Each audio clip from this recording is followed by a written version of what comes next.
बिस्मिल्लाहिर्रहमानिर्रहीम। अच्छा, अब जो बेसिकली टॉपिक है वो प्लाज्मोडियम के हवाले से है।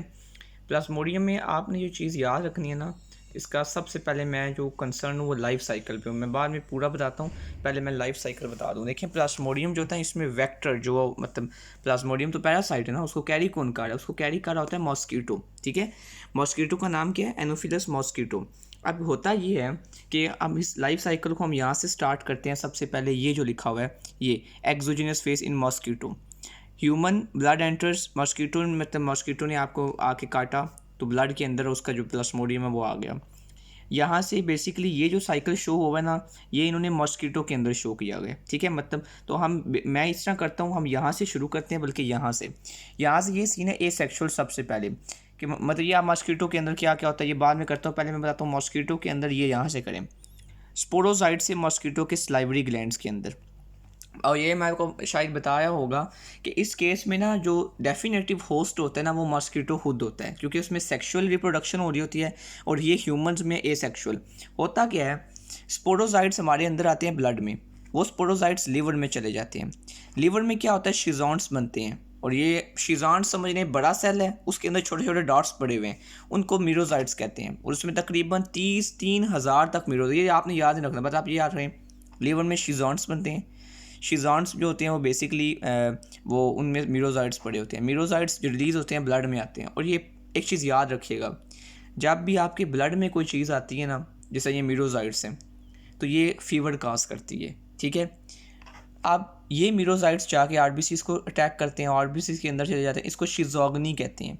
ठीक है, इरिथ्रोसिस्टिक शिजोग्नी के इरेथ्रोसाइट्स के अंदर चलेगी। आगे क्या लिखा हुआ है, शिजॉन्स रप्चर एंड रिलीज, मतलब जब वो शिजॉन, मतलब ये भी शिजॉन्स ही है, मतलब मैं ये है कि ये ही मीरोसाइट्स दोबारा आरबीसीज में जाके शिजॉन्स बनाते हैं और रिलीज़ फर्दर, मतलब ये जो अब ये मीरोसाइट्स रिलीज़ हैं, इरेथ्रोसिस्टिक हमारे पास शिजोग्नी है, मतलब ये मीरोसाइट्स आरबीसीज में जाते हैं, फिर शिजॉन्स बनते हैं, आरबीसीज दोबारा रप्चर करते हैं और वहाँ से वो मीरोसाइट्स रिलीज़ होते हैं। अब ये लिखे, in Plasmodium vivax ovale and malaria some merozoites again invade liver cells to cause a continuous of extra erythrocytic schizogony, मतलब कुछ मीरोसाइट्स दोबारा क्या करते हैं, ये देखें, ये इसने यहाँ से शायद शो करा कि कुछ मीरोसाइट्स दोबारा चले जाते हैं और दोबारा वही चीज़ लिवर को जाके इन्फेक्ट करते हैं। एक extra erythroid cells continuous are resting from hypno, और कुछ केसेस में वाइवेक्स और अवेल के केसेस में हमारे पास हिप्नोसाइट्स वाली फॉर्म भी एग्जिस्ट कर रही होती है। Plasmodium falciparum don't cause this type of life cycle. Plasmodium मैं आपको सिंपल करके ये बताता हूँ, लेट्स सपोज ना कि ये लीवर है, ये ब्लड है, और यहाँ पे आरबीसीज ड्रा करते हैं। अब होता क्या है, ये स्पोरोसाइट्स यहाँ पे पड़े हुए हैं, स्पोरोसाइट्स यहाँ से जाते हैं लिवर में, और लिवर में जाके बनाते हैं शिजॉन्ट्स। ठीक है, यहाँ से ये वाले जो शिजॉन्ट्स है बेसिकली मीरोसाइट्स भेजते हैं ब्लड में। ठीक है, ये मीरोसाइट्स जो होते हैं ये आते हैं आरबीसीज को इन्फेक्ट करते हैं। ठीक है, आरबीसीज के ऊपर मतलब उसके अंदर जाके लाइफ साइकिल बनता है, उसको शिजोग्नी कहते हैं, इरिथ्रोसिस्टिक। यहाँ से दोबारा आरबीसीज रप्चर होते हैं, आरबीसीज से दोबारा मीरोसाइट्स निकलते हैं। अब ये जो मीरोसाइट्स है ना, वो कह रहा है सम टाइम यही मीरोसाइट्स दोबारा जाके लिवर को इन्फेक्ट कर सकते हैं। और कुछ ये वाले मीरोसाइट्स, अगर आप यहाँ पे देखें ना, कुछ ये वाले मीरोसाइट्स के some merozoites enter RBCs in form micro में, कुछ मीरोसाइट्स जो होते हैं वो आरबीसीज में एंटर होते हैं।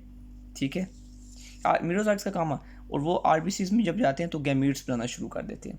तो ये सिंपल, और गैमीट्स वाला लाइफ साइकिल तो बेसिकली मॉस्किटो में खुद हो रहा होता है। तो होता क्या है, स्पोरोसाइट्स आए, स्पोरोसाइट्स ब्लड में गए, ब्लड से वो स्पोरोसाइट्स लिवर में चले गए।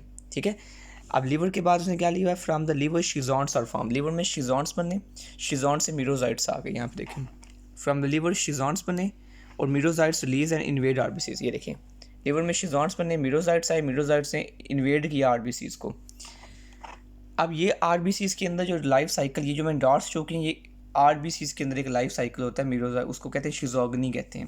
ये लिखा हुआ है इरिथ्रोसिटिक शिजोग्नी, वो बेसिकली जब मीरोसाइट्स आरबीसीज में आए, फिर क्या हुआ, schizonts rupture and release merozoites into blood, ये शिजॉन्ट्स रप्चर, दोबारा मीरोसाइट्स आ गए। अब इन मीरोसाइट्स के बाद दो स्टेजेस हैं, यहाँ ये मीरोसाइट्स दोबारा जाके लिवर को इन्फेक्ट कर रहे हैं, यहाँ ये मीरोसाइट्स आरबीसीज के अंदर रहें और आरबीसीज के अंदर एक life cycle basically sexual reproductive life cycle को कंप्लीट करें, जो कि गैमीट्स वाला है। ये सेक्सुअल पूछा कोई नहीं जाता, क्या होता है इसमें, होता ये है, सम मीरोजाइट्स एंटर आरबीसीज फ्रॉम मैक्रोगैमीड।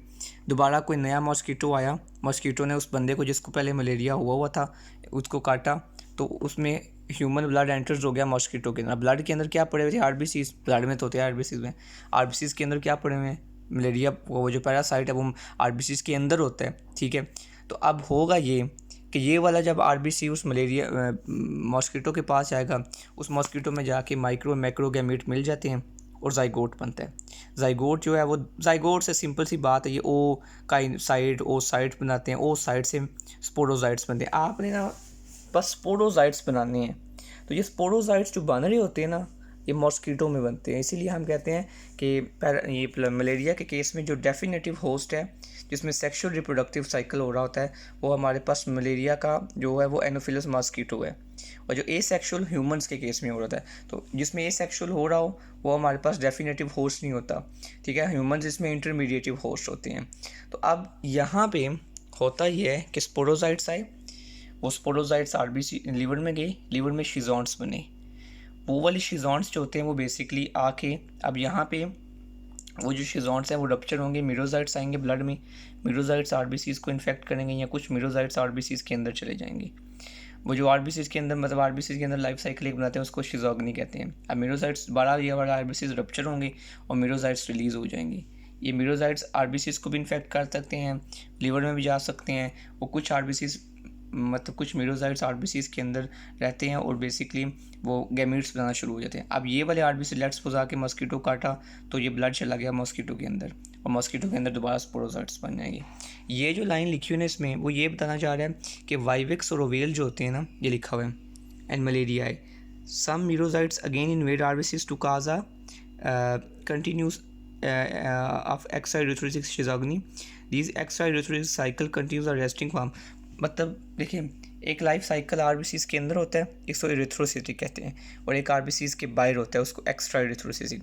तो कहता है कुछ तो मीरोजाइट्स आरबीसीज के बाहर जाके लीवर को इन्फेक्ट कर देंगे, कुछ मीरोजाइट्स रेस्टिंग स्टेज में जा सकते हैं, जिसको हिप्नोजाइट्स वाली फॉर्म कहते हैं। और ये एमसीक्यूज भी आता है कि जो हिप्नोजाइट्स वाली फॉर्म होती हैं वो किस में होती हैं? वो वाइवेक्स में होती हैं और ओवेल में। और ये फार्मा में शायद आप ड्रग पढ़ भी चुके हों, और इसकी जो ट्रीटमेंट होती है वो प्रीमाक्विन ड्रग होती है। तो ये हमारे पास, अगर मैं कहूँ ना, ह्यूमंस में जो मतलब मलेरिया का लाइफ साइकिल है वो दो तरह है ह्यूमंस में। एक आरबीसीज के अंदर है, इसको इरिथ्रोसिटिक कहते हैं, और एक एक्स्ट्रा इरिथ्रोसिटिक है। आरबीसीज के अंदर वाला तो यही है जो बेसिकली आरबीसीज के अंदर वो चला जाएंगे, वो उसके मीरोजाइट्स, और वो एक शेप भी बनाते हैं।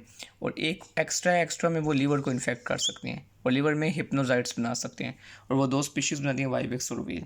स्पीशीज़ अभी मैंने खुद नहीं बताई। अब स्पीशीज़ में ये सीन है, इसकी स्पीशीज़ के नाम देखिए, वाइवेक्स है, प्लाज्मोडियम मलेरियाई है, फैल्सीपैरम है और ओवेल है। इसमें जो फैल्सीपैरम है वो मलिग्नेंट टर्शन मलेरिया कहता है। मतलब टर्शन का मतलब तीसरे दिन आपको बुखार होगा, और ये मलिग्नेंट इसलिए ये कंटिन्यूस फीवर होता है क्योंकि कंटिन्यूस मीरोजाइट्स आ रहे होते हैं ब्लड में। और जो हमारे पास वाइवेक्स और ओवेल है उसमें टर्शन फीवर होता है 3 दिन बाद, और जो मलेरिया है उसमें कार्टियन फीवर होता है। ये तो इतना ही है इसमें, ये एमसीक्यू सिर्फ ये आ सकता है कि कौन कौन से आरबीसीज को ये इन्फेक्ट करते हैं। इसमें हमारे पास मलेरिया है जो ओल्डर आरबीसीज को, और जो हमारे पास होता है वाइवेक्स होता है ये रेटिकुलोसाइट्स को करता है, और जो फैल्सीपैरम होता है सब आरबीसीज को। ये बाकी इन्फॉर्मेशन है, ये नहीं आ सकती पेपर में मेरे ख्याल में। और इसमें अच्छा, ये गैमेटोसाइट के एमसीक्यूज आ सकते हैं कि जो फैल्सीपैरम में गैमेटोसाइट्स होते हैं ना, वो क्रिसेंटिक इन शेप होते हैं, मतलब इस तरह करके बनाना शेप, ये जिसमें आपको इस तरह की गैमेटोसाइट नज़र आए ना, ये तो ये हमारे पास होता है फैल्सीपैरम होता है। उसके बाद अब आ जाते हैं इंडिविजुअल स्पीशीज़ में। इसकी 4 स्पीशीज़ हैं, ओवेल, मलेरियाई, फैल्सीपैरम और वाइवेक्स। सबसे का जो मतलब डेंजरस फीवर होता है वो फैल्सीपैरम का ही होता है। और उसमें क्या क्या होता है? उसमें सेरिब्रल मलेरिया हो सकता है, उसमें मलेरियल हाइपर पायरेक्सिया हो सकता है, उसमें ये जो लिखा है alleged malaria and black water fever भी इसे कहते हैं। उसके बाद रीनल फेलियर भी हो सकता है, पल्मोनरी एडीमा, ये मतलब इसकी सब की सब कॉम्प्लिकेशंस हैं। अब यहाँ पे वाइवेक्स ओवेल मलेरिया है वाइवेक्स का रिलेटिवली बिनाइन इन्फेक्शन, और फेल्सीपैरम जो होता है वो फ्रीक्वेंट फैटल कॉम्प्लिकेशंस का, ये एमसीक्यूज भी आता है, जो डेंजरस होता है वो फेल्सीपैरम ही होता है। और उसके बाद यहाँ पे जो लिखा हुआ है disease malaria, paroxysmal fevers recurrently, मतलब ये 48 आवर्स का 48 आवर्स का तो होता है वाइवेक्स और ओवेल में, और फेल्सीपैरम का एवरेज 72 आवर्स फॉर, और नहीं फेल्सीपैरम ओवेल वाइवेक्स सब में 48 आवर्स का होता है, 3 डेज़ का। लेकिन जो हमारे पास होते हैं मलेरिया है उसमें 4 डेज़ का डिफरेंस होता है, इसलिए 72 आवर्स लिखा हुआ है। और यहाँ पे चिल्स हो सकते हैं, फिब्राइल एपिसोड हो सकते हैं, स्वेटिंग हो सकती है पेशेंट को, इसमें एनीमिया भी होता है, इसमें हेपेटोस्प्लिनोमेगाली भी हो सकती है, हेडेक हो सकता है।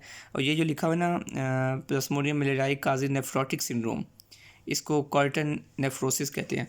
ये भी एमसीक्यूज में आ सकता है कि जो नेफ्रोटिक सिंड्रोम होता है वो किस मलेरिया प्लाज्मोडियम में हो सकता है, तो वो हमारे पास प्लाज्मोडियम मलेरियाई में हो सकता है। उसके बाद ये फेल्सीपैरम की कॉम्प्लिकेशन में एमसीक्यूज बन के आता है, सेरिब्रल मलेरिया किस में होता है, किस स्पीशी में, तो फेल्सीपैरम में होता है। ब्लैक वाटर इसलिए कहा जाता है कि हीमोग्लोबिन, क्योंकि जो आरबीसीज होते हैं वो टूटते हैं ना जब, तो वो रीनल मतलब किडनी के थ्रू एक्सक्रीट आउट हो जाए तो ब्लैक वाटर फीवर होता है।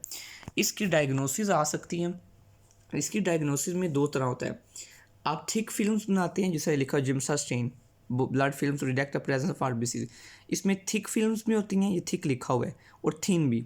थिन फिल्म्स जो होती हैं वो आइडेंटिफिकेशन ऑफ स्पीशीज़, मैं समझाता हूँ इस तरह कि जो थिक होंगी ना फिल्म्स वो तो ये बता देंगी, जब आप थिक फिल्म्स बनाएंगे ना, लेट्स सपोज ये आरबीसी आप देख रहे हैं फिल्म को माइक्रोस्कोप में, तो आपको आरबीसी जब देखेंगे तो आपको आरबीसी में डॉट नज़र आएंगे, तो आपको पता चल जाएगा ये प्लाज्मोडियम का इन्फेक्शन है, ये थिक फिल्म होगी। जब आप आएंगे थिन फिल्म पे, तो थिन में क्या होगा, जब इसकी आरबीसी इसको आप देखेंगे ना, तो आप इसकी गैमेटोसाइट्स को चेक करेंगे। अगर तो गैमेटोसाइट इस तरह बनाना शेप क्रिसेंट शेप नज़र आ रही हुई ना, तो ये पता चल जाता है ये प्लाज्मोडियम फेल्सीपैरम है। तो थिक फिल्म जो होती है ये हमें बताती है कि इन्फेक्शन किसके साथ है, प्लाज्मोडियम के साथ है या नहीं। और जो थिन फिल्म्स होती है वो स्पीशीज़ को डिफ्रेंशिएट करेगी, ये 4 स्पीशीज़ हैं, इनमें से एग्जैक्ट किसकी वजह से हो रहा है। उसके बाद मिसलेनियस लैब फाइंडिंग में इसमें एनीमिया हो सकता है, नार्मोसिटिक एनीमिया, क्योंकि इसमें हेमोलिसिस हो रही होती है। हेमोलिसिस क्योंकि आरबीसीज ब्रेक डाउन हो रहे होते हैं, स्प्लीन बड़ी साइज़ में हो जाती है, और इसमें काफ़ी काजेज़ हैं हेमोलिसिस की, तो नार्मोसिटिक एनीमिया होगा। डीरेंज्ड एलएफटीज, प्रोटीन कास्ट इन यूरिन, ये कुछ भी नहीं इसमें से याद रखने वाली चीज़, इसमें बस ये जो प्लस मतलब ये पूरा टॉपिक है ना इसका मलेरिया का, उसमें एक तो ये एमसीक्यूज आता है कि हिप्नोजाइट्स वाली फार्म कौन सी 2 स्पीशीज़ बनाती हैं, ठीक है, वो वाइवेक्स और ओवेल हैं, ये दोनों हिप्नोजाइट्स वाली फार्म बनाती हैं। उसके बाद एमसीक्यूज आता है कि सेरिब्रल मलेरिया कौन सी स्पीशी बनाती है, फेल्सीपैरम की। आइडेंटिफिकेशन का पूछा जा सकता है, कैसे आइडेंटिफाई करेंगे, थिक और थिन फिल्म से। थिक फिल्म हमें बताएगी मलेरिया है या नहीं है, प्लाज्मोडियम मतलब, और पैरासाइट है आरबीसीज में या नहीं, और थिन फिल्म फर्दर बता देंगी कि वो किस स्पीशी की वजह से है। और ये बस एक ही याद रखना है कि ये इसमें ये हाईलाइट कर लें ये वाली चीज़, ये जो गैमीट्स का लिखा हुआ है ना गैमीटोसाइट्स, इसमें इस पूरी लाइन को कि क्रीसेंट्रिक जिसमें होते हैं ना वो फेल्सीपैरम होता है। फिर ये फीवर का पूछा जा सकता है कि हर 3 बार अगर कंटिन्यूस फीवर है, ठीक है, वो मलेग्नेंट टर्शन फीवर है, और अगर 3 दिन का डिस्टेंस 3 दिनों के बाद हो रहा है 48 आवर्स के बाद, तो ये बेसिक टर्शन फीवर है, और ये वाइवेक्स और ओवेल दोनों में होता है। वाइवेक्स और ओवेल का एक वेरी इंपॉर्टेंट एमसीक्यूज यही होता है कि हिप्नोजाइट्स फार्म इनमें होती हैं, और मलेरियाई में नेफ्रोटिक सिंड्रोम होता है, और इसमें हमारे पास जो है वो कर्टन फीवर होता है 4 दिनों का डिस्टेंस छोड़ के। और ये मलेरियाई जो है ये नाम से पता चल रहा है ये काफ़ी ओल्ड नेम है, तो ओल्डर आरबीसीज को करेगा, और वाइवेक्स न्यू वाले को। और उसके बाद इसमें लाइफ साइकिल समझ आ जाएगा, बाकी यही है।